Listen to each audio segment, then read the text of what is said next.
श्रीमन नारायण। श्रीमन नारायण। राधे राधे। राधे राधे। जी मेरा आपसे एक प्रश्न था कि प्रयागराज में अलोपी मंदिर में मांस कब से नहीं चढ़ाया जाता है और क्यों नहीं चढ़ाया जाता है? दुर्गा माता का जो मंदिर है। जी जी राधे राधे। मेरा भी एक प्रश्न आपसे था। कबीर दास के बारे में तो आपने बताया है, उनकी एक दोहा है, मसी कागज छुए नहीं, कलम नहीं गयो नहीं हाथ। मतलब ये इन्होंने किसके लिए कहा था और कब कहा था ये दोहा इन्होंने? जी ठीक, पहले गुड़िया के प्रश्नों का जवाब दे रहे हैं। जी अलोपी मंदिर में मांस क्यों नहीं चढ़ाया जाता? जी पहले मान्यता था, सुना था कि चाहता है वहाँ पे। अक्सर कई जगह अभी कुछ ऐसी भ्रांतियां हैं कि लोग पशु बलि को चढ़ावा करते हैं, जो कि करना नहीं चाहिए। हिंसा कहीं भी नहीं लिखा गया है। यह अपने लाभ के लिए कुछ लोग पशु बलि देते हैं कि उसी बहाने कम से कम कुछ मीट मांस खाने को मिलेगा, जो कि गलत प्रथा है। यह पहले अलोपी मंदिर में था, जो कि आज के 500 वर्ष पहले बंद करा दिया गया। क्यों करा दिया गया, उसके पीछे की एक कथा है।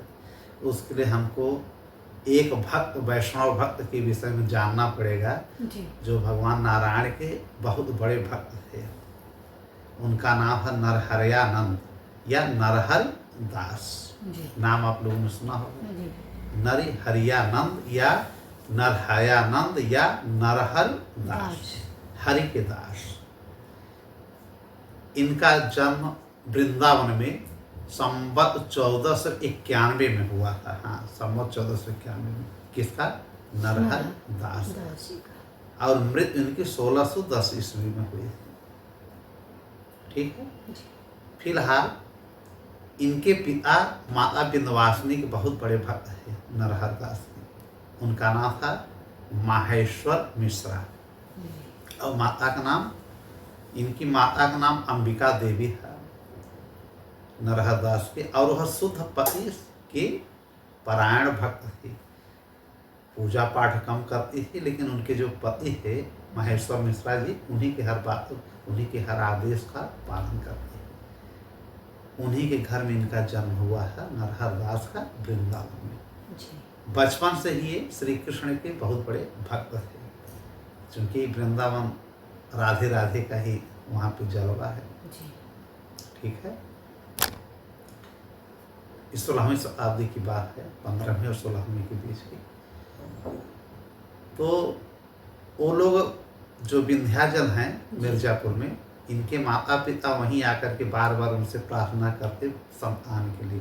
माता की कृपा से इनको संतान उत्पन्न हुई नरहरयानंद जी के नाम से।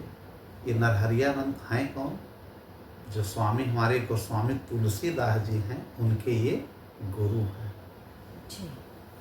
ना। नरहरि दास ही गोस्वामी तुलसीदास को राम कथा और श्रीमद् वाल्मीकि राम कथा सुनाई, वेद पुराणों की शिक्षा दी, जिससे एक बालक जो राम बोला पहले नाम का, अपने गुरु के कारण आगे चल कर के गोस्वामी तुलसीदास बने और रामचरितमानस जैसे महाकाव्य की ग्रंथ की रचना की। उसके पहले रामचरितमानस नहीं था। अब यहीं से रामचरितमानस का इन्हीं के प्रेरणा से, इन्होंने ही प्रेरणा दिया अपने शिष्य राम बोला को। राम बोला माने तुलसीदास को, चूँकि शिव जी इनके स्वप्न में आए थे नरहरि दास को कि अपने इस शिष्य को आगे बढ़ाओ, अच्छे से पढ़ाओ। तो हर जगह जहाँ जाते अपने शिष्य को लेकर के जाते। चित्रकूट में भी उनको सुनाया राम कथा, वाल्मीकि राम कथा। और एक सुकर क्षेत्र है जो कासगंज में है, उसको सुकर क्षेत्र कहा जाता है। ठीक है। वहाँ पे यूपी में इनको राम कथा सुनाया और ये कंठस्थ करते थे। तुलसीदास उस समय शिष्य के रूप में थे। अयोध्या में सुनाया, जाके प्रयाग में सुनाया और काशी में, हर जगह वो कंठस्थ करते और इनकी बातों को लिखते थे तुलसीदास। ठीक है। कहा तो यह जाता है कि जब शुकर क्षेत्र में इनको सुनाया गया तो वहाँ पे एक इनके अंदर एक अलग ओज आया तुलसीदास को, और सारा कंठस्थ कर लिया है शुकर क्षेत्र में। शुकर क्षेत्र क्या है यह भी जान लीजिए। शुकर एक अवतार जब नारायण भगवान ने लिया था, वराह अवतार, भगवान के 24 अवतार में तीसरा अवतार है वराह अवतार, जिसे हम शुकर अवतार कहते हैं। यह हमारे यूपी के कासगंज में ही इन्होंने लिया है। इस अवतार को कब, जब ब्रह्मा जी की उत्पत्ति होती है नाभि कमल से नारायण के, और वह ब्रह्मांड की रचना करने के लिए उद्यत होते हैं, जैसे ही तैयार होते हैं उसी समय हिरण्याक्ष, जो कि हिरण्यकश्यपु का भाई था, ठीक है, ऋषि कश्यप और दिति का पुत्र था, वह सारी पृथ्वी को ही लेकर के रसातल में चला जाता है, समुद्र के नीचे चला जाता है। अब ब्रह्मा जी परेशान हुए कि भाई हम कैसे सृष्टि की रचना करेंगे, जब सृष्टि रचना के लिए भाई हमारे पास पृथ्वी होना चाहिए, धरातल होना चाहिए।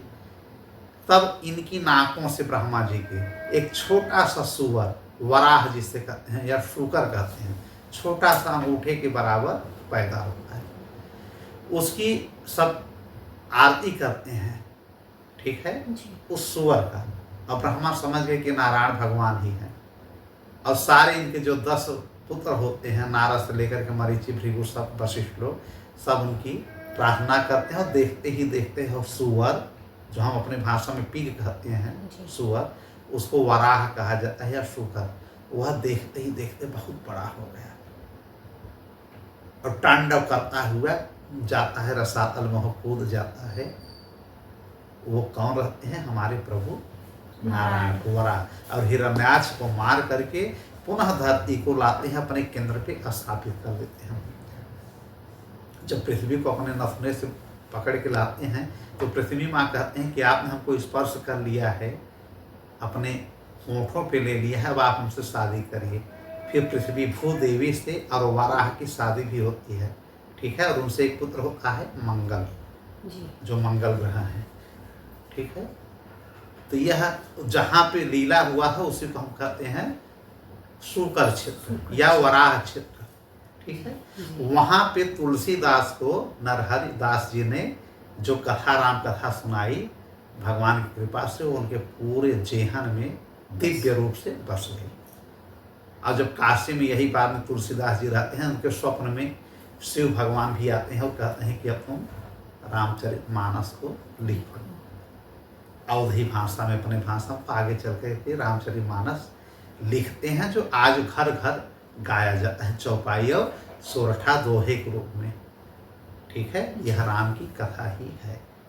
अब तुलसीदास को यह प्रेरणा मिली अपने गुरु से, नरहरि दास से, जिनकी कथा हम सुना रहे हैं, ठीक है। यह जब 3 वर्ष के थे नरहरि दास, तो इनकी माता का देहांत हो गया। अब पिता महेश्वर मिश्र ने अपने पत्नी का दाह संस्कार करने के बाद उनको इस संसार से, मोह माया से विरक्त हो गए, संन्यास ग्रहण करने लगे। बालक 3 वर्ष का, माता तो चली ही गई, अब पिता भी इनको छोड़ देते हैं। फिर कहते हैं कि पुत्र, तुम्हें छोड़ने के पहले मैं यह आदेश देता हूं कि चले जाओ तुम काशी। चूंकि हमारे स्वप्न में भवानी दुर्गा ने आकर के कहा है कि वहाँ पे रामानंदाचार्य जी काशी में हैं, जा करके उनके तुम शिष्य बन करके शिष्यत्व ग्रहण करो। अब मैं बद्रिकाश्रम जा रहा हूँ, अब संन्यास ग्रहण कर रहा हूँ। यह बालक नरहरि दास वहाँ से आते हैं काशी। उस समय बोलबाला था हमारे प्रभु रामानुजाचार्य जी का और उनके शिष्यों का। उनके 11 शिष्य बन चुके थे, उसमें से एक अनंतानंद जी की कथा हमने सुनाया होगा ना, बहुत चमत्कारी पुरुष रहते हैं, ठीक है। वहाँ से आते हैं, और जब अनंतानंद जी पहले मिल जाते हैं नरहरि दास को, 11 शिष्य उस समय तक बन चुके थे, 12वां शिष्य बनते हैं नरहरि दास। शिष्य तो रामानुजाचार्य के अनेकों हैं, लेकिन 12 और 16 का इन्होंने एक लिस्ट बनाया कि हमारे सबसे प्रिय भक्त हैं, माने प्रिय शिष्य हैं। भक्त कहें तो शिष्य ही समझिए यहाँ पे। उसमें से नरहरिया नंद स्वामी भी हैं, अब बनने रहे हैं। जी ये जाते हैं और अनंतानंद जी के चरणों में गिर जाते हैं और कहते हैं हमें गुरु जी से मिलवाइए, रामानुजाचार्य से। इन्होंने कहा कि वो सबसे मिलते नहीं हैं और इस समय वो बैठे हैं पूजा पाठ में, और वहाँ से जब नित्य कार्य से पूजन से फ्री होंगे तो हम आपकी मुलाकात करवा देंगे। फिर बातचीत में पता चला कि इन्हीं का नाम है, क्या नाम है, अनंतानंद जी। ये उनसे बड़े प्रभावित हुए उनके बातचीत से, चूँकि बहुत चमत्कारी थे। अनंतानंद जी गायब हो जाते थे, अदृश्य हो जाते थे, इनकी महिमा इन्होंने सुना था। अब इनसे रहा नहीं जा रहा था, इन्होंने कहा कि आप ही हमारे गुरु बन जाइए, आप ही हमको दीक्षा दे दीजिए, मुझे तत्काल दीक्षा चाहिए। होता है तीव्रता में एक प्रेम। देखिए ये भगवान कितने बड़े प्रेमी थे कि शुरू बचपन से ही घर में माहौल वातावरण ही दिव्य था।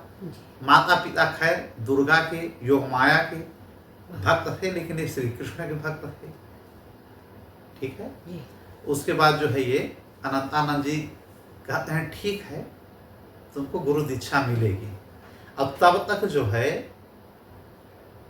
रामानुजाचार्य जी अपने दिव्य शंख को उठाते हैं, उनकी पूजा लगभग समाप्त होती रहती है।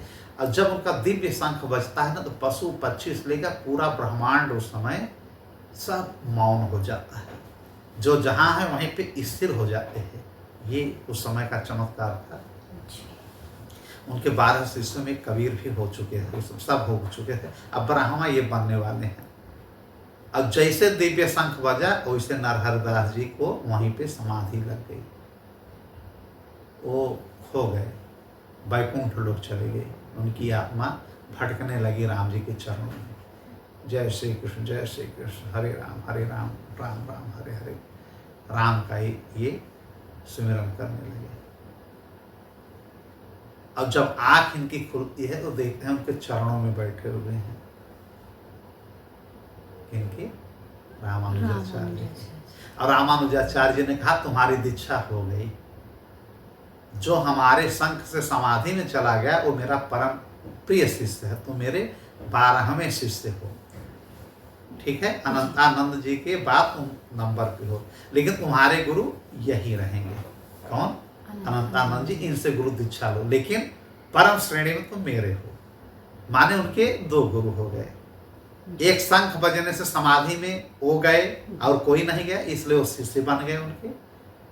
अब दूसरा जो है जो गुरु दीक्षा दिया अनंतानंद जी, वो उनके गुरु बन गए।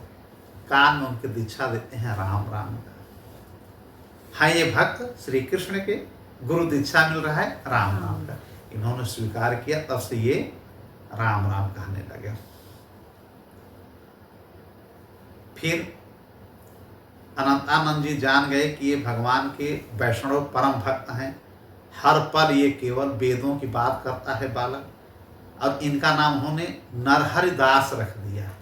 पहले इनका नाम था केवल ऐसे ही नरहर करके, अब आगे दास जोड़ दिया गया। नरहर से लड़का बन गया नरहर दास। वृंदावन का बालक दीक्षित होते हैं काशी में, नाम पड़ता है नरहर से नरहर दास अनंतानंद जी के द्वारा। और बनारस काशी में ही गंगा जी के घाट के पास एक इनको कोठरी दे दिया जाता है कि यहीं पे रह करके वेद अध्ययन करिए, गंगा स्नान करिए। ठीक है। फिर ये वहीं पे रुक करके काफ़ी समय तक वेदों का अध्ययन करते हैं और उनसे सारी शिक्षा दीक्षा लेते हैं अनंतानंद जी से। राम कथा की, वेदों की, पुराणों की, संहिता की, समस्त शास्त्रों की। ठीक है। विशेषकर श्रीमद् भागवत पुराण और श्रीमद् वाल्मीकि रामायण पे विशेष इनकी रुचि थी। जानते सब थे, पढ़ सब लिए थे। ठीक है। एक इनको सालग्राम का पत्थर इन्होंने दिया अनंतानंद जी की, यही भगवान को समझ करके इनकी आप पूजा किया करें। उन्होंने कहा बहुत अच्छा गुरुजी, इनका नाम मैं रख रहा हूँ विजय राघव। हमेशा वो अपने झोले में लेकर के विजय राघव को लेकर के चलते थे। ठीक है। और उनकी फिर ड्यूटी लगा दी गई कि आप तीर्थाटन करिए। जब बड़े हो गए काफ़ी ज्ञान हो गया, तो उन्होंने कहा एक जगह ज्ञान सीमित नहीं रहना चाहिए। फिर रामानंदाचार्य जी ने आदेश दिया कि अब तुम विश्व भ्रमण पे निकल जाओ, हर जगह राम कथा कहो और प्रचार करें। श्रीमद् भागवत पुराण सुनाओ जी। और वैष्णव भक्त बनाओ, संत बनाओ लोगों को। गृहस्थ में रहते हुए लोग कैसे भवसागर को पार करेंगे, उसकी लोगों को शिक्षा दो। चूंकि उस समय मुगलों का विशेष प्रभाव था, लोग डर बस प्रभाव वैसे किसी कारण से भगवान से दूर हो जा रहे थे। फिर नरहरि दास को लगाया गया। फिर एक काशी में काफ़ी भागवत सुनाए। काशी से आने के बाद हमारे प्रयाग संगम में राम कथा सुनाते हैं, चित्रकूट जाते हैं, जगन्नाथपुरी, द्वारिका से लेकर के वृंदावन से लेकर के अयोध्या से लेकर के ये हर जगह जो है शिष्य मंडलियों के साथ अपने शिष्यों को लेकर के नरहरि दास जी कथा सुनाना शुरू करते हैं, जिसमें से राम बोला को यह स्वीकार करते हैं। कहाँ? चित्रकूट में। चित्रकूट में कामतानाथ जी का, आप लोगों ने कामतगिरी का दर्शन किया होगा।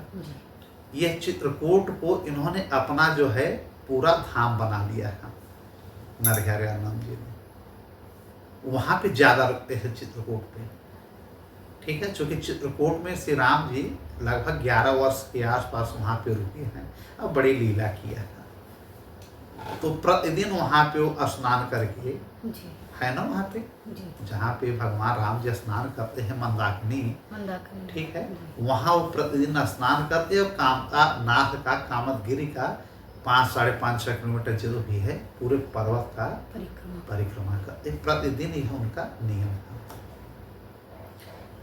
नरहरिया नंद जी का।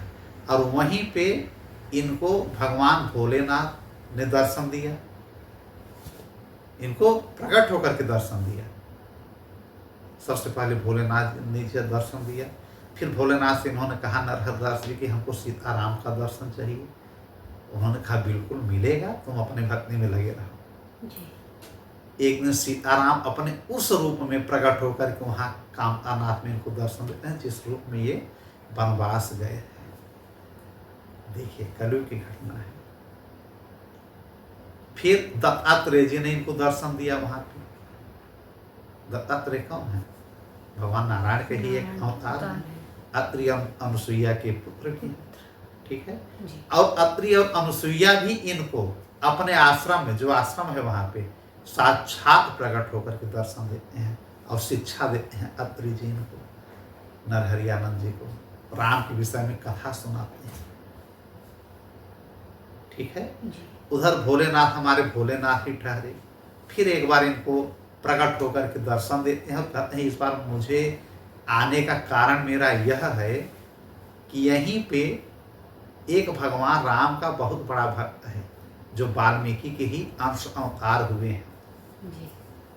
हनुमान जी के श्रापवश वाल्मीकि जी पुनः कलयुग में तुलसीदास बनकर के आते हैं।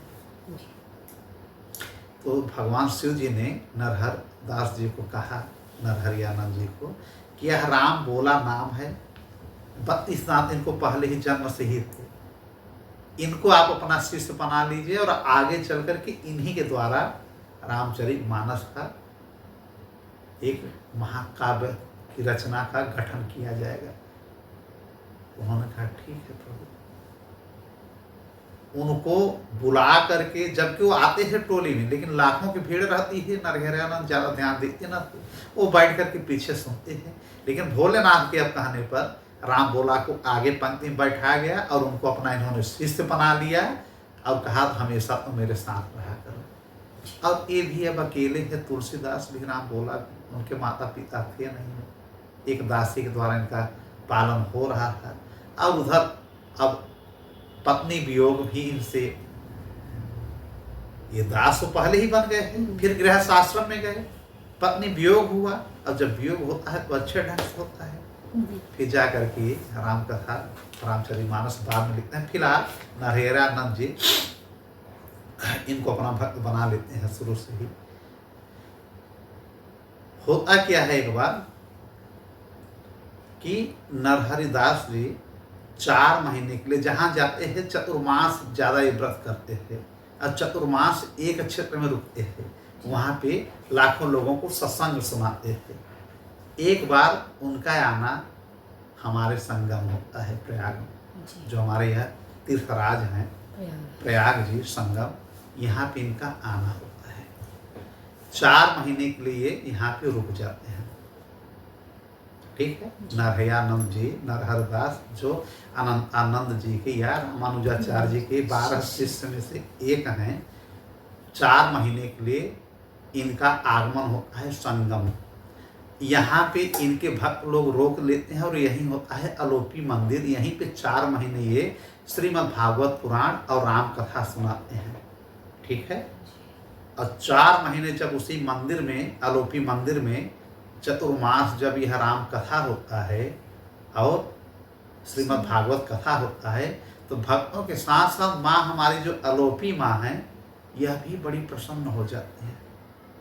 इनके यहाँ उस समय तक पशु बलि चढ़ाया जाता था, लेकिन इनकी कथा सुनकर के उन्होंने कहा मैं अब आज से वैष्णवी बन गई हूँ। अब हमारे यहाँ बिल्कुल जो है कोई भी पशु बलि नहीं चढ़ेगी, मांस मच्छी मदिरा का सेवन यहाँ पे हमारे प्रांगण में नहीं होगा। यह आवाज़ सुनाई पड़ रही है पुजारियों को, पंडों को, ब्राह्मणों को। उन्होंने कहा कहाँ से आवाज़ आ रही है। फिर जो मुख्य पंडा होते हैं और जो मुख्य मुखिया होते हैं अलोपी मंदिर के, उनको स्वप्न में रात में यह बताती हैं अलोपी माँ कि आज से हमारे मंदिर में अगर किसी ने मद्यपान किया, मदिरा सेवन किया या पशु बलि किया, उसके पूरे परिवार का मैं सर्वनाश कर दूंगी। हमारे प्रांगण में 4 महीने से जो नरहरिदास जी ने कथा सुनाई, राम कथा और भागवत पुराण, उससे मैं भी पूर्ण रूप से अब संतुष्ट हो गए हूँ। मेरे अंदर भी जो एक कामना थी कि हम पशु बलि चढ़े, वो अब मुक्त हो गई हूँ। मैं पूर्णतः वैष्णवी हूँ। मेरे आदेश का पालन किया जाए। तब से अलोपी मंदिर में मांस मदिरा या किसी प्रकार की बलि का निषेध हो गया है। जी ठीक है। अलोपी माँ है कौन? अलोपी बाग में, इलाहाबाद में संगम के बगल में अलोपी बाग है। अलोपी बाग में ही अलोपी मंदिर है, जो दारागंज में पहले है, झोंसी के रोड पे है ना। आप लोग दर्शन करते हैं, दूर दूर से लोग यहाँ दर्शन करने आते हैं। यह एक शक्तिपीठ है। अलोपी माँ जगदम्बा हैं, भवानी माँ हैं, दुर्गा जी हैं, सती माँ हैं। यह भगवान शिव के जो पत्नी थी, प्रथम पत्नी दक्ष पुत्री माँ सती, इनके वियोग में जब दक्ष की यज्ञ में अपने आप को स्वाहा कर देती हैं, जल जाती हैं, सती हो जाती हैं। नाम भी सती था। और शिव भगवान का उस दरबार में जो है अपमान हो रहा था, जगह नहीं मिल रहा था, बिन बुलाए ये चली गई थी उस यज्ञ में, दक्ष के द्वारा अपमानित होती हैं और उसी यज्ञ में यह अपने आप को कूद करके अपने प्राणों की आहुति दे देती हैं, जबकि भगवान शिव ने मना किया था वहाँ जाने से। यह कथा हमने सुनाया होगा ना भागवत पुराण में। फिर नाराज होकर के वीरभद्र के द्वारा पूरा विध्वंस कर देते हैं यज्ञ का। कौन? भोलेनाथ जी। और इनकी सती माँ के उस शव को लेकर के पूरे पृथ्वी विश्व में भ्रमण करते रहते हैं, रोने लगते हैं पागलों जैसे भोलेनाथ। अब पूरे पृथ्वी में हाहाकार मच जाता है, हर जगह अग्नि अग्नि, हर जगह तहलका मच जाता है, सब प्राणी मरने लगते हैं, पूरा ब्रह्मांड हिलने लगता है। फिर यह बात जाती है नारायण जी के पास कि आप इनका कोई उपाय करिए। यह सती के वियोग में पागल हो गए हैं, विचरण कर रहे हैं, पूरी सृष्टि का जो सिस्टम है वह बाधित हो रहा है। तब नारायण जी ने अपने सुदर्शन चक्र से सती के 51 टुकड़े कर दिए हैं, जो 51 शक्तिपीठ के नाम से जाना जाता है जी। उस 51 शक्तिपीठ में माता सती का दाहिना हाथ गिरा है हमारे संगम के पास। अलोपी, जो अलोपी एक जगह है, वहीं पे मंदिर बन गया। उस अलोपी बाग, पहले बगीचा था, अलोपी बाग में सती माँ का दाहिना हाथ गिरता है। ठीक है। और गिरता है और यह सबको पता चलता है कि यह शक्तिपीठ बन गया है, लेकिन देखते ही देखते कुछ समय बाद वो दाहिना हाथ अदृश्य हो जाता है। इसीलिए अलोप नाम पड़ा। देवी तो आई, जी तो अलोप, अब इनका नाम पड़ गया अलोप देवी, जी या इन्हीं को कहा गया अलोपी देवी, माने अदृश्य देवी। देवी माँ है यहाँ पे लेकिन अदृश्य हो गई। कुछ समय वहां पे उनके हाथ का पूजन किया गया, लेकिन धीरे से वो गायब हो गई, अदृश्य हो गई। फिर सब लोगों ने वहां पे एक जो है लकड़ी का रथ बनाया, पालकी बनाया, वह आज भी विराजमान है, उसी का पूजा होता है। माँ का हाथ इस वक्त नहीं, इस समय नहीं है। उनकी हाथ के, दाहिने हाथ की याद में स्वप्न उन्होंने दिया कि यह हाथ हमारा यहाँ से अदृश्य हो गया है, इसलिए मैं अलोप हो गई हूँ, तो अलोपी देवी के नाम से मुझे पूजा जाए। और यहाँ पे कुछ एक वहाँ पे लकड़ियाँ जैसा एक समूह था, पालकी जैसा, उन्होंने कहा इसी में मैं निवास कर रही हूँ, इसी को रख करके पूजा जाए। तो अलोपी मंदिर का यह इतिहास है, ठीक है। यह प्राचीन काल से है, आज का नहीं है। यह संगम के पास अलोपी माँ सतयुग के समय की है, जब माता सती अपने आप को जला दिया। हाँ, अपने आप को सती की है उस समय। यहाँ दाहिना हाथ का यहाँ पे पूजा होता है, वो भी अब अलोप हो चुकी है। लेकिन जो अलोपी शंकर मंदिर भी इसको कहते हैं। अलोपी मंदिर कहिए, अलोपी शंकर मंदिर कहिए, अलोपी माँ कहिए, या भवानी माँ कहिए, सती माँ कहिए, सब एक है। जी एक पालकी के रूप में एक वहाँ पे रख करके पूजा किया जाता है। वो भी नरहरियानंद जी के उस भक्ति की सीमा को देख करके सतयुग से चली आ रही परंपरा जो पशु बलि थी, उसको उन्होंने खत्म करा दिया कि नहीं। हर कथा में कहा जाता है कि पशु बलि नहीं होनी चाहिए, हिंसा नहीं होनी चाहिए, मद्यपान नहीं करना चाहिए। तो हमारे यहाँ क्यों पशु बलि हो रही है? माता ने, अलोपी माँ ने स्वप्न दे करके इस जो कुप्रथा चली आ रही थी पशु बलि की, इसको खत्म कर दिया। इन्होंने बहुत बहुत को सुधार दिया। नरहरि दास जी ने न जाने कितने भक्त दिए, कितने शिष्य दिए, जो कि बड़े बड़े वेदों के पुराण के ज्ञाता हुए, राम कथा के विशेष ज्ञाता हुए, ठीक है। जगह जगह जा करके जो सो गए थे, जो वैष्णव भक्त नहीं थे, इनकी ओज को सुन करके, इनकी भाषा को सुन करके सारे लोग इनके भक्त बनने लगे। वैष्णव संप्रदाय से, श्री संप्रदाय से लोग जुड़ने लगे। यह था तेज हमारे नरहरियानंद जी का। ज्यादातर काशी के बाद इन्होंने समय दिया चित्रकूट और फिर वृंदावन में भी। एक समय की बात है, ये एक आश्रम बनाए हुए थे, ठीक है, चित्रकूट के पास जहाँ पे रहते थे। एक बार बड़ी बरसात होती है, तो प्रतिदिन ये करते क्या है कि जब तक कि 400-500 लोगों को, ब्राह्मणों को भोजन नहीं कराते थे अपने आश्रम में, जहाँ भी जाते एक आश्रम बनाते। और प्रतिदिन का नियम था कि जंगल के आसपास ही रहेंगे और सारे भक्त मिल करके गुरुकुल के 400-500 ब्राह्मणों को सबको को भोजन कराते, और 200-300 ये लोग प्रतिदिन रहते भी थे, ठीक है। अब एक दिन इतना बरसात हुआ कि किसी को बाहर निकलने का मौका नहीं मिला और लकड़ियां सब सूख गई। जहाँ ये अपनी कुटिया बनाए थे, बगल में एक दुर्गा मंदिर था, भवानी माँ का मंदिर था। तो इन्होंने कहा कि भाई बाहरी आदमी नहीं आएंगे, लेकिन हमारे 200-300 जो हमारे शिष्य हैं, सबको भोजन की व्यवस्था चाहिए जी। अब दुर्गा माँ का मंदिर लकड़ियों से बना हुआ है, हर जगह छप्पड़ लगा हुआ है। एक खुद जाते हैं नरहरियानंद और जो है अपना कस करके अपना बांधते हैं कमर, और टंगारी लेकर के मंदिर को तोड़ने लगते हैं, विध्वंस करने लगते हैं दुर्गा मंदिर को जी। लोग वहाँ पूजा करने जाते हैं, ये काटने लगते हैं। कहा देखिए भवानी, हमको भोजन की बड़ी जरूरत है, लकड़ी हमारे पास नहीं है, ये लकड़ियाँ सूखी हैं, इसलिए मैं काट करके ले जा रहा हूँ। और जब ये काटने लगे, विध्वंस होने लगा, तो देवी माँ प्रकट हो जाती हैं इनके सामने। देखिए, अब कहते हैं हे नरहरियानंद, ऐसा मत करिए, आपको लकड़ी चाहिए ना, मैं वचन देती हूँ कि प्रतिदिन आज से जहाँ भी रहोगे, जिस आश्रम में, एक गट्ठर मैं स्वतः लकड़ी लेकर के आपके आश्रम पहुँचाऊंगी। मंदिर को विध्वंस मत करिए। इन्होंने कहा ठीक है, तो हमको अब भाई आना न पड़े कहीं, पहुंचा दीजिएगा। तो आप पहुंचा दीजिएगा। तो विंध्यवासिनी माँ दुर्गा माँ कहती हैं ठीक है।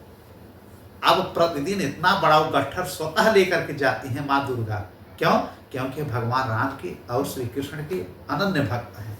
ऐसे भक्तों को, जैसे देखिए एक बार जड़ भरत की हमने कथा सुनाया होगा ना, एक भक्त लड्डू होते हैं, इन दोनों के ऊपर विपत्ति आती है तो यह स्वतः प्रकट हो जाती है। जड़ भरत को जब डाकुओं ने मारना चाहा पुत्र हेतु डकैतों ने, तो उनको माँ प्रकट होकर के मार देते हैं और जड़ भरत की रक्षा करते हैं। जबकि जड़ भरत ने कुछ कहा नहीं, लड्डू को एक हैं भक्त हैं, उनकी भी है रक्षा करती हैं चोर उचक्कों से और उनको बचाते हैं। और यहाँ पे यह नरहरियानंद जी के लिए प्रकट होती हैं। अब कहते हैं कि प्रतिदिन एक गट्ठर लकड़ी सूखी मैं आपके आश्रम में सदैव पहुंचाती रहूंगी। बताइए, और उन्होंने निभाया। प्रतिदिन वह एक औरत के रूप में जाती और एक गट्ठर लेकर के जहाँ इनका आश्रम रहता है उनके आश्रम के पास गिरा देते हैं। फिर वो इनको प्रणाम करते हैं, उनको प्रणाम करके वहीं से अदृश्य हो जाते हैं। जबकि अगर दुर्गा माँ चाहती तो उनके पास तो अनेकों भक्त हैं, लेकिन उनको यह करने में अच्छा इसलिए लग रहा है कि ये हमारे नारायण भगवान के भक्त हैं और नारायण की वो बहन हैं। दुर्गा माँ नारायण जी की बहन है। देखिए जब वो कृष्ण बन करके पैदा होते हैं तो अपनी बहन के रूप में योग माया दुर्गा जी को भी प्रकट करते हैं ना। जो कंस मारना चाहता है उड़ के चली जाते हैं अष्टभुजी में। तो एक भाई बहन का प्रेम है। सब भगवान के ही भक्त, दुर्गा माँ भी भगवान के ही भक्त हैं। तो यह घटना देख रहा है। आश्रम के बगल एक ब्राह्मण था, वो भी पूजा पाठ बहुत करता था, और दुर्गा माँ का भी वो पुजारी था, और आकर के इनके यहाँ सत्संग भी सुनता है नरहरियानंद जी के यहाँ। अब प्रतिदिन देखता है कि बताइए दुर्गा माँ वहाँ से प्रकट होते हैं और लकड़ी लेती हैं और आती हैं इनके यहाँ इकट्ठा। उन्होंने कहा जब इनके अंदर इतनी क्षमता है नरहरियानंद जी के, तो मैं तो दुर्गा माँ का असली भक्त हूँ। वह भी कुल्हाड़ी उठाता है और जाके एक दिन काटने लगता है, मंदिर को तोड़ने लगता है, विध्वंस करने। चूँकि बड़े बड़े तंबू से बनाया जाता है, मतलब बम्बू बांस बल्ली यह सब ना लकड़ियों से, यह काटने लगता है। जैसे ही एक खंभा लकड़ियों का कटा, वैसे दुर्गा माँ प्रकट हो जाती हैं और पटक पटक करके इसको खूब मारती हैं। उस ब्राह्मण को एक तमाचा मारते हैं, सीढ़ियों से नीचे जाता, फिर मारती, फिर ऊपर लाती, लात घूंसों से। और रोने लगा कि माँ मैं तो आपका भक्त हूँ, और ये जो नरहरियानंद जी हैं यह तो आपके भक्त भी नहीं है। तो ये राम कथा कहते हैं और ये श्रीमद् भागवत पुराण सुनाते हैं, नारायण और राम के भक्त हैं श्री कृष्ण के। मैं तो शुद्ध आपका भक्त हूँ। फिर एक तमाचा मारे कि भक्त बनते हो, तुम्हारे और उनमें तुलना में फर्क है कि नहीं फर्क है? तुम केवल लालच और लोभ में मेरी पूजा करते हो, जितनी पूजा नहीं करते हो उतना हमसे मांगते हो कि मेरे घर में ये लक्ष्मी आ जाए, मेरे घर में गाय सही से दूध देने लगे, हाँ मेरे पास को खेती बाड़ी हो। तुम इसके अलावा कभी कुछ मांगे हो? जब आते हो तो मैं डरती रहती हूँ कि अब पूजा करने के पहले कुछ न कुछ तुम मांगे ही लोगे। अब देखी देखा तुम ये नकल करो। यह नकल उसके ऊपर भारी पड़ा। अब मार मार के उसका शरीर सुजाती जा रहा है, रोता जा रहा है। अब सही से दिख नहीं रही है, केवल परछाई दिख रहा है। सबको नहीं देखेंगी दुर्गा माँ, लेकिन उनके आश्रम में सबको दिखती है जब लकड़ी लेकर के जाती है औरत बन करके। और यह बात सबको पता है कि यह दुर्गा माँ है। कोई बोलता नहीं है। नरहरियानंद भी बस माता प्रणाम, वो आशीर्वाद दे करके चली जाती है। अब मंदिर में जब इसको मार पड़ी तो रोने लगा कि माँ क्या हमको मार ही डालोगी क्या, मुझे छोड़ दो। कहा एक शब्द पे छोड़ेंगे। उस ब्राह्मण ने कहा ठीक है, मुझे सारी शर्त मंजूर है, मेरा शरीर दुखने लगा है माँ। कहना ये गट्ठर आज से तुम पहुंचाया करोगे प्रतिदिन, जो मैं गट्ठर लेके जाती हूँ। अब यह गट्ठर प्रतिदिन सुबह आकर के जंगल में लकड़ियों को तुम लोगे। अब दुर्गा माँ तो जंगल में जाना नहीं होता, माया से प्रकट करती है और लेकर के जाती थी नरहरियानंद जी के आश्रम में, सुबह सुबह पहुंचा देती थी। तो इन्होंने कहा कि अब यह गट्ठर तो ले ही जाओ, उसके बाद प्रतिदिन एक गट्ठर तुम नरहरियानंद जी के आश्रम में ले जाओगी, साथ में मैं भी रहूंगी। चूंकि इनका वादा था कि मैं गट्ठर पहुंचाया करूंगी। तो जब एक गट्ठर बांध लेता तो उस गट्ठर को स्पर्श करती दुर्गा माँ, वो कहती चलो सिर पे ला दो, मैं भी साथ में चल रहे हैं। साथ में ये भी जाती लेकिन यह दंड स्वरूप उसको लगा दिया कि तुम ये ड्यूटी करो। फिर जब तक उस आश्रम के अगल बगल उनका आश्रम रहा तब तक वही ब्राह्मण लेकर के गया। और जब दूसरा जो है उनका आश्रम बन गया नरहरानंद जी का, तब माँ दुर्गा पुनः अपने सिर पर लेकर के गट्ठर ले जाते हैं नरहरानंद जी का। आजीवन उन्होंने यह काम किया और वह गट्ठर इतना पर्याप्त रहता है कि चाहे 500 लोगों का भोजन बनाए, चाहे 1000 लोगों को बनाए, कभी लकड़ी कम नहीं पड़ती है, ईंधन कम नहीं पड़ता है। यह है माँ दुर्गा का चमत्कार अपने भक्त के लिए। ठीक है, और उस भक्त के लिए जो इनका भक्त नहीं, जिनकी भक्त ये है उन्हीं का भक्त नरहरिया नंद जी। यह बहुत अजीब घटनाएं हैं। ठीक है, एक बार अयोध्या में राम कथा सुना रहे थे। अयोध्या में भाई भगवान राम का जन्म ही है, सरयू नदी के तट के आसपास। वहां पे तुलसी बाबा भी बैठे थे जो इनके शिष्य थे। अब कुछ प्रसंग में जब राम जी वनवास जाते हैं, सारे लोगों के आंखों में आंसू आने लगते हैं कि आज इनको राज मिलने वाला है, युवराज बन रहे हैं और आज ये वनवास जा रहे हैं। तुलसी बाबा के आंखों में अश्रुपात होता है, अनेकों शिष्य रोने लगते हैं। फिर ये समझ जाते हैं कि अब यहाँ पे ऐसा इनको लगता है कि जैसे भगवान राम स्वतः वहाँ पे इनके आंखों के सामने माता सीता को लेकर के, लक्ष्मण जी को लेकर के, और वहाँ से निकल रहे हैं मुस्कुराते हुए, कहाँ? जंगल के लिए। अब इनको यह लग गया कि यहाँ पे दिव्य विभूतियाँ अभी विराजमान हैं, राम जी अभी कहीं गए नहीं हैं। जब हम उनकी कथा सुना रहे तो हमारे आंखों के सामने आ रहे हैं। अब तुलसी जैसा भक्त यहाँ पे रो रहा है। बाद में तुलसी उनके चरणों में गिर जाते हैं, कहते हैं हे गुरु जी, मुझे ऐसा क्यों आभास होता है कि मैं यहाँ पहले भी आया हूँ, इसके पहले भी। इस युग की बात कलयुग नहीं है, जैसे मैं पहले क्यों? क्योंकि वाल्मीकि जी अयोध्या कई बार गए हैं। वहीं तमसा नदी के पास उनका आश्रम था। अब नरहरियानंद तो सब समझ रहे हैं कि यार यहाँ आने पर इसकी पूर्व जन्म की यादें वापस आ रही हैं। तब इन्होंने कहा कि आगे चल करके तुमको इन्हीं राम जी के विषय में, इनकी जीवनी के विषय में, इनकी जीवन यात्रा के लिए लोगों तक एक भक्ति मार्ग पहुंचाने के लिए तुम केवल भक्त नहीं रहोगे वैष्णव, तुम्हारा हमेशा जब तक यह जीवन रहेगा तुम्हारा नाम रहेगा। हम लोगों को लोग भूल जाएंगे। नरहरानंद जी को अक्सर लोग भूले हुए हैं, तुलसीदास को कोई नहीं भूला है। इन्होंने कहा हम लोगों को भूल सकते हैं, लेकिन तुम्हारे ऊपर भगवान की इतनी कृपा रहेगी कि तुम जब जो ग्रंथ लिखोगे रामचरितमानस, पहले ही क्लियर हो गया था, उसको सभी अपने घर में रखेंगे। आज भी लगभग हर घर में रामचरितमानस है। ठीक है, उन्होंने वहीं पे घोषणा कर दिया था कि अब तुम जो है जाकर के काशी में हर जगह तुम खुद राम कथा सुनाओ। तब तुलसीदास जी राम कथा कहना शुरू करते हैं। अब जब वृद्ध हो जाते हैं तब जाकर के लिखते हैं रामचरितमानस। 70 के एवं होते हैं तब जाकर के रामचरितमानस लिखते हैं। तब तक इनको लगा दिया गया है कि आप राम कथा हर जगह सुनाइए।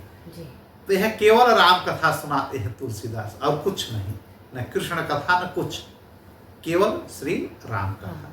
जबकि इनके गुरु नरहरियानंद जी जो है श्रीमद् भागवत पुराण भी बहुत अच्छा सुनाते थे, और श्रीमद् वाल्मीकि रामायण, वाल्मीकि रामायण को जो जो भी उन्होंने सिखाया वह तुलसीदास जी ने एक एक चीज कंठस्थ कर दिया। पढ़े सब हो, लेकिन उनकी रुचि केवल राम कथा में रहे, जो आगे चल कर कितने बड़े भक्त बनते हैं भगवान के। और हम लोगों को क्या देते हैं? रामचरितमानस देते हैं। नरहरियानंद जी के कुछ ग्रंथ हैं जो लोगों तक पहुँचे नहीं हैं, न कोई पढ़ना चाहता, लेकिन उनके 2 ग्रंथ बहुत अमर हैं आज भी। एक अपने गुरु के नाम से उन्होंने लिखा था अनंत तत्वामृत। एक ग्रंथ का नाम है अनंत तत्वामृत। किसका? नरहरि दास का। एक अनंत तत्वामृत और एक है नाम प्रताप। भगवान के नाम में कितना प्रताप है उसकी महिमा उन्होंने उस ग्रंथ में लिखा है। दो ग्रंथ इनके नरहर दास के बहुत प्रसिद्ध हैं। अनंत तत्वामृत जो गुरु के वचनों को उन्होंने लिखा, जी ठीक है, अमृत वचनों को लिखा, और एक नाम प्रताप श्री, नाम प्रताप श्री श्री लगाना चाहिए। जी यह दो ग्रंथ इनके अमर हैं आज भी। जो इन्होंने लिखा वह तुलसी बाबा अपने पास रखे और उसको उन्होंने खूब कंठस्थ किया। और जो शालिग्रामी अपने पास रखे थे नरहरानंद, जो अपने स्वामी से पाए थे, जी अपने गुरु से, किससे? अनंतानंद जी से। अनंतानंद जी से। अनंतानंद जी पाए थे रमन रामानंदाचार्य जी से। जी रामानंदाचार्य जी कौन है? भगवान राम ही हैं। उन्हीं भगवान राम के शिष्य अनंतानंद, उन्हीं भगवान राम के शिष्य नरहरिदास, और उन्हीं के बारे में सब कुछ लिख रहे हैं अब तुलसीदास। ठीक है, जी उसी परंपरा से होकर के आए। और एक रुक्मणी मंगल करके इनका एक ग्रंथ था। भाई श्री कृष्ण के विषय में भी इन्होंने लिखा है ना जी नरहरिदास जी ने। तो ये तो राम जी के विषय में हो गया जो नाम प्रताप था, और गुरु जी की महिमा उन्होंने कह दिया। ठीक है, श्री अनंत तत्वामृत में। और एक इन्होंने जो लिखा रुक्मणी मंगल, उसमें श्री कृष्ण जी की शादी से लेकर के उनके विषय में सब कुछ, द्वारिका से लेकर के वृंदावन से लेकर के इन सब विषय में उन्होंने लिखा रुक्मणी मंगल नाम से। किसने? नरहरियानंद जी ने। और एक उन्होंने लिखा छप्पय नीति, एक ग्रंथ इनका है छप्पय नीति, और एक है कविता संग्रह। ठीक है, उस कविता संग्रह में अनेकों प्रकार के श्लोकों का इन्होंने रचना किया है। नरहरि दास के विषय में लोग भूल गए हैं, लेकिन भूलना नहीं चाहिए कि तुलसीदास जैसा शिष्य इन्होंने हमको दिया। चूंकि यह रामानुजाचार्य जी को पता है कि अब जो है हमारे वाल्मीकि जी अब हम आ गए हैं तो उनको आना है। इनको बुला करके काशी में कई बार बोले कि उनके ऊपर विशेष तुम कृपा रखना। उधर भोलेनाथ प्रकट होकर के इनको कह रहे हैं नरहरियानंद जी को कि ये राम भोला को अपना कृपा पात्र शिष्य बनाओ। और इधर इनके गुरु अनंतानंद और इनके एक गुरु और कौन है? रामानुजाचार्य। ये दोनों लोग कहते हैं कि राम भोला को काशी भेजो, अपने साथ भ्रमण कराते हुए, तीर्थाटन कराते हुए काशी भेजो। फिर काशी में तुलसी बाबा को भी दिव्य ज्ञान होता है, और तुलसी ने रामचरितमानस जैसे ग्रंथ की रचना की। फिर धीरे धीरे यह भगवत प्रचार करते हुए फिर भगवत धाम में एक समय लीन हो जाते हैं। ये सीधे जाते हैं वैकुंठ। यह है नरहरदास जी की कथा। अब एक आपके प्रश्न का आपका क्या था? मसी कागज छुयो नहीं, कलम गही नहीं हाथ। हाँ, यह दोहा कबीरदास जी का है। ठीक है, यह उन्होंने कब कहा था? एक भक्त हुए भगवान के, वैष्णव भक्त, बहुत प्रिय भक्त, उनका नाम था पद्मनाभ जी। ठीक है, पद्मनाभ जी के लिए उन्होंने यह कहा था कि मस कागज छुयो नहीं, कलम गही नहीं हाथ। क्यों? ऐसा क्यों? पद्मनाभ जी कन्नौज के रहने वाले थे, इतने विद्वान थे कि पूरे विश्व में उनसे कोई शास्त्रार्थ कर नहीं पा रहा था। उनका एक काम ही था कि भगवान की पूजा करते, और हर जगह, हर जिले में जाकर के सूबे में 4 महीने के लिए बैठ जाते पद्मनाभ जी, और कहते कि जो जो विद्वान है आकर के हमसे शास्त्रार्थ करें। हर जगह सब हार मान जाते और एक विजय पत्र लिखवा लेते कि मैं विजयी हुआ, और लिखवा करके चलते चलते चलते वृंदावन से उन्होंने शुरू किया, न जाने कहाँ गए। कहा जाता है कि विशाखा की ये अवतार हैं, ललिता सखी और विशाखा जो हैं अष्ट सखियों राधा रानी। ठीक है, यह भगवान कृष्ण के बहुत बड़े भक्त थे। फिर धीरे धीरे यह हुआ कि अब हर जगह हमने जीत लिया है विश्व के, भी मैं काशी नहीं गया। तो जहाँ ये जाते इनके साथ सैकड़ों इनके शिष्य रहते। ठीक है, और बैलगाड़ी पे बड़े बड़े ग्रंथ, बैलगाड़ी भरी रहती है सब वेद और पुराणों से, हमेशा पढ़ते रहते थे, इतने बड़े विद्वान थे। जब काशी पहुंचते हैं तो काशी वाले घबराने लगते हैं। काशी का एक नाम था, आज तक काशी में कोई जीता नहीं है। कोई मतलब शास्त्र में जीत नहीं पाएगा, वहाँ ऐसे ऐसे पंडित थे। लेकिन सारे पंडित घबराने लगे कि यार अब हम लोगों की नाक कट जाएगी, पद्मनाभ जी आने वाले हैं और ये बहुत बड़े विद्वान हैं। फिर पद्मनाभ जी जब काशी पहुँचते हैं, लोग इनका सेवा सत्कार करते हैं, ब्राह्मण लोग ये जाते हैं काशी विश्वनाथ की पूजा करते हैं, दर्शन करते हैं, फिर बैठ जाते हैं। एक कहते हैं जो विद्वान हो हमसे शास्त्रार्थ करे और विजय पत्र हमको लेना है, बस केवल काशी से भी मैं विजय पत्र नहीं पाया हूँ। इसकी दो कथा, एक कथा तो यह है कि भोलेनाथ स्वतः प्रकट होकर के एक बालक के रूप में आकर के इनके जहाँ पे रुके रहते हैं इनसे कुछ शास्त्रार्थ करके इनको हरा देते हैं। अब बाद में इनको दिव्य ज्ञान होता है कि तुम राधा के एक सहेली थे, उस समय पूर्व जन्म में आए हो यहाँ प्रचार करने, किस घमंड में तुम खो गए हो, ये शास्त्रार्थ के चक्कर में कहाँ पड़ गए हो, जाओ तुम कबीर के शिष्य बनो और कबीर से शिष्यत्व ग्रहण करके चले जाओ पुनः वृंदावन में, वहीं तुम दासत्व ग्रहण करके राधा रानी और श्री कृष्ण के गुणगान की महिमा करो।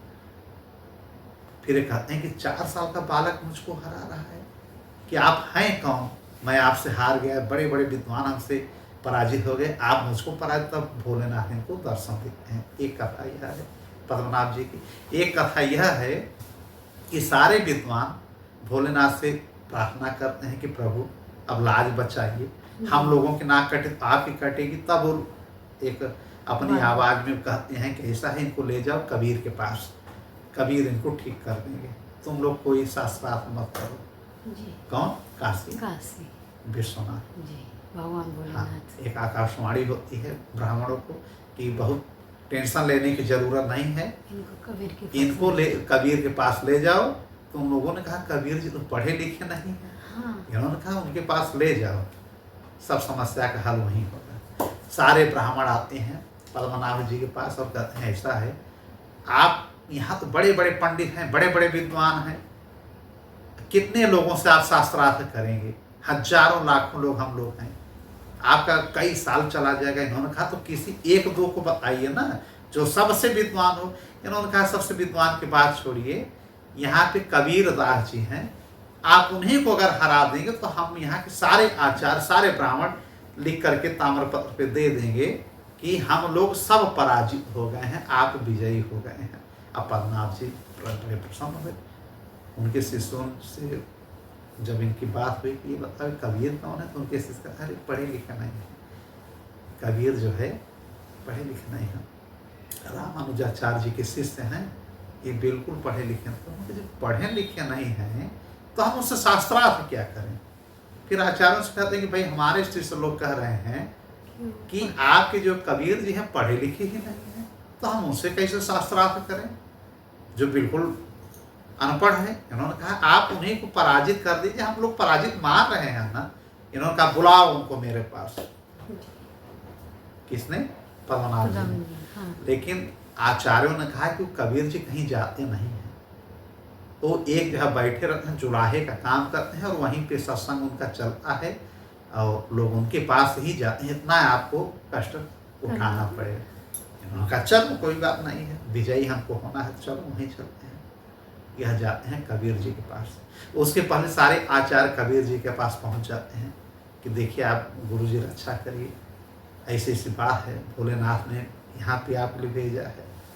इन्होंने कहा कि यार मैं तो पढ़ा लिखा हूँ नहीं, हम शास्त्रार्थ से बहुत दूर रहते हैं, ये क्या प्रपंच फांद दिए हो, लेकिन अगर भोलेनाथ की इच्छा है जी तो लाओ। काशी में ये भी रहते हैं कबीर जी। अब कबीर जी के पास पद्मनाभ जी जाते हैं एंड आकर के बैठते हैं, उनका एक सोफा लगता है, सिंहासन बैठते हैं और वो जमीन पे ही बैठ करके अपना कबीर जी शुद्ध भक्ति के रूप में अपना लोगों से बात करते हैं, सत्संग करते रहते हैं। वे कहते हैं अरे भाई मैं आ गया हूँ, मैं पद्मनाभ आ गया हूँ, वृंदावन से पूरे देश विदेश घूम करके काशी में आया हूँ, सुना है कि आप हमसे शास्त्रार्थ करेंगे। कहा नहीं मैं शास्त्रार्थ नहीं करना चाहता हूँ, मैंने तो यह सुना है कि आप करने के लिए शास्त्रार्थ हर जगह तीर्थाटन कर रहे हैं, दौड़ रहे हैं और आपके अंदर शास्त्रार्थ का अहंकार और कीड़ा है, मेरे अंदर कोई कीड़ा नहीं है, मैं शास्त्रार्थ कभी किया ही नहीं। तो उन्होंने कहा इसमें अहंकार की क्या बात है, मैं मिथ्या अहंकार थोड़ी करता हूँ। पद्मनाभ जी ने कहा जिसके पास ज्ञान है वही बोलेगा, वही शास्त्रार्थ करेगा, सब तो करेगा नहीं। चलिए आप कुछ पूछिए। उन्होंने कहा मैं क्या पूछूं, आप ही पूछ लीजिए जो पूछना है। जी। अब उसी समय इन्होंने कहा था कि मत्स्य कागज छुयो नहीं, कबीरदास जी ने, जो आपका प्रश्न है। जी। पद्मनाभ जी के जब उनके सम्मुख बैठते हैं और कहते हैं कि आप कुछ प्रश्न करिए संस्कृत में या किसी भी भाषा में, तब इन्होंने कहा, इनकी भाषा साधुकड़ी भाषा थी कबीर की। जी। साधुकड़ी भाषा माने जहाँ जाओ उसी भाषा में बोलो, कोई खड़ी भाषा, कोई संस्कृत नहीं, अपनी ठेठ भाषा, उसी को साधुकड़ी भाषा कहते हैं। तो कबीर जी ने अपनी ही भाषा में कहा कि मस्त कागज छुयो नहीं, कलम गही नहीं हाथ। ठीक है जी। कि मैंने कभी कागज ही नहीं छुआ है, कभी कलम लेके कुछ लिखा नहीं है, तो मैं क्या शास्त्रार्थ करूं, कौन सी विद्वता की बात करूं। फिर इन्होंने कहा, खूब प्रश्न पूछा, खूब। किसने? पद्मनाभ जी ने कबीर से, और कबीर जी ने हर प्रश्नों का जवाब समुचित ढंग से दे दिया, सब देते चले गए। अब ये सारे लोग देख रहे हैं कि यार कबीर जी हर प्रश्न का संस्कृत का जवाब उनका अपने भाषा में देते चले जा रहे हैं। अब पद्मनाभ जी समझ गए कि तो बहुत विद्वान है। फिर उन्होंने कहा मैं कब से पूछ रहा हूँ, अब आप पूछिए। तब उन्होंने कहा कि मत्स्य कागज छुयो नहीं, कलम गही नहीं हाथ। ऐसा है कविवर, समझ पढ़े कि पढ़ी समझी।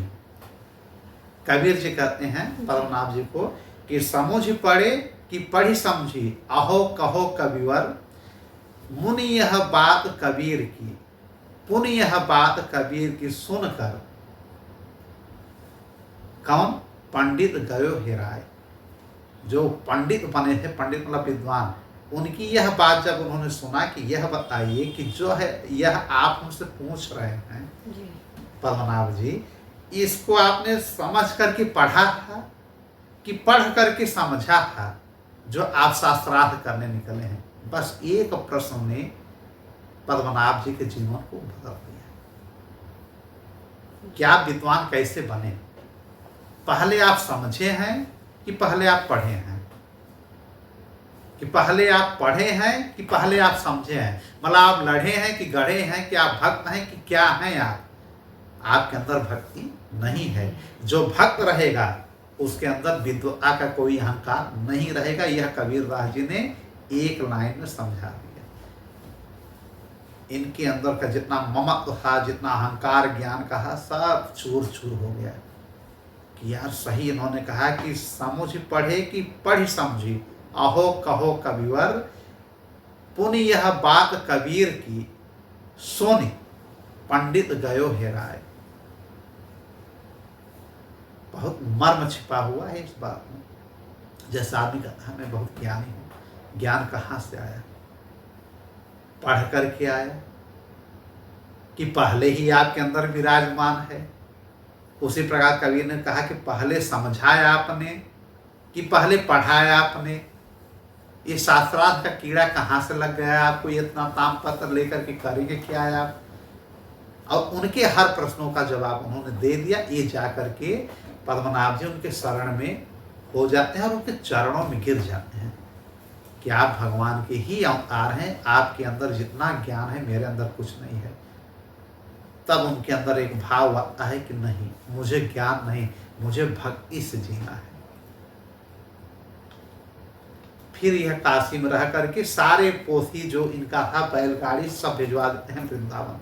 और सारे शिष्यों को कहते हैं कि मुझे यह जो इतना परपंच लेकर के मैं चल रहा हूँ, सैकड़ों लोगों को विजयी भव विजय, सारा तामपत्र भिजवा देते हैं वृंदावन। अब काशी में अकेले भोलेनाथ की सेवा करते हैं और केवल गंगा जी का स्नान करते हैं और एक जगह बैठ करके राम राम का दीक्षा इनसे लेते हैं। किससे? कबीरदास जी से।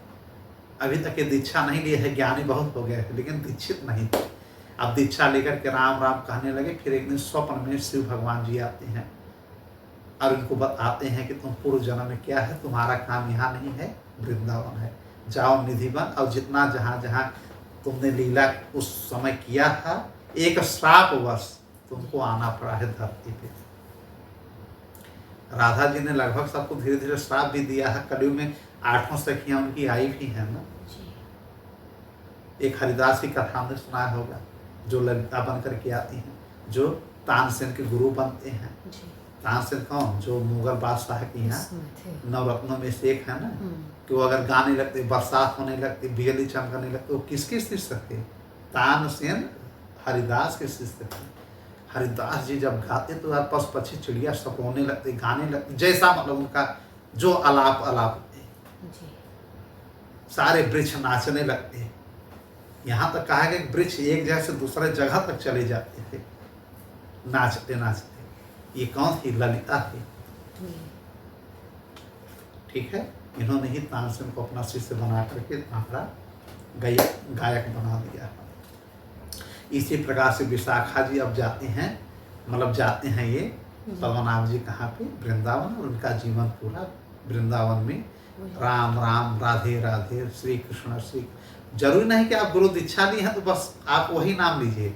गुरु दीक्षा तो जब आप पूजा पाठ करेंगे उस समय और हर समय आप मुख में वह नाम होना चाहिए जो इस मंत्र के द्वारा आप दीक्षित हुए हैं।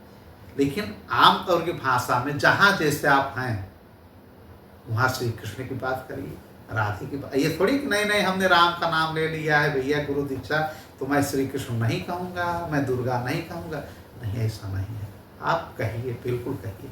हाँ, लेकिन जैसे होता है ना कि एक साध्वी पत्नी है, उनका पति एक ही होता है, बाकी सब भाई भतीजा या अन्य परिजन के रूप में है। उसी प्रकार से हम अगर गुरु मंत्र ले लिए हैं तो हमारा भगवान एक ही है जो गुरु मंत्र है। उसके बाद वो उनके अंश के रूप में हम देखेंगे कि भगवान के ही ये भक्त हैं, भगवान के ही रूप हैं। उस रूप में भगवान जैसा नहीं देखेंगे। जैसे एक पत्नी अगर सबको अपने पति जैसा देखने लगे तो कुलच्छणी हो जाएगी, कुलच्छणी हो जाएगी, बेश्या जैसी हो जाएगी। ठीक है, उसी प्रकार से एक दीक्षित व्यक्ति को अपने ही आराध्य की पूजा ज़्यादा करनी चाहिए, लेकिन किसी की अवहेलना नहीं करनी चाहिए। फिर यह पद्मनाभ जी जाते हैं, फिर इनका पूरा जीवन वृंदावन में ही हाँ सत्संग करने में, सुनने में, लेकिन कभी इन्होंने शास्त्रार्थ नहीं किया। फिर शुद्ध भक्ति का प्रेम किया। कहा जाता है कि इनके लिए भगवान श्री कृष्ण को प्रकट होकर के आना पड़ा था, मुरली रूप में श्री कृष्ण बन करके, और चतुर्भुज रूप में इनको दर्शन दिया। ये रोते रहते हैं कि भगवान मेरे, अब इनको पता चल गया था ना कि मैं कौन हूँ। हर पल रोती है, छोटी छोटी बात में रोते रहते, खाना पीना छोड़े रहते पद्मनाभ जी। भगवान की ही भक्ति प्रेम रस में डूब गए थे, भगवान को आना पड़ा। भगवान ने फिर कहा आकर के कि मैं कहीं गया नहीं हूँ, मैं तो इसी वृंदावन में हूँ, तुम्हारे आसपास ही हूँ, लेकिन दर्शन के लिए कह रहे तो ये देखो मैं तुम्हारे सामने प्रकट हो गया। क्या चाहिए? इन्होंने मुक्ति मांगा, न कुछ मांगा, बस कहा कि जब तक मैं धराधाम पे रहूं आपकी भक्ति करता रहूं, हर पल आप हमारे नजरों के सामने रहें। मैं आपके राम उस चतुर्भुज रूप को भी देखना चाहता हूँ, राम रूप को देखना चाहता हूँ, और नारायण रूप को। राम रूप का उन्होंने दर्शन दिया सीता जी के सामने, और नारायण रूप को चतुर्भुज में दिया ललिता जी को।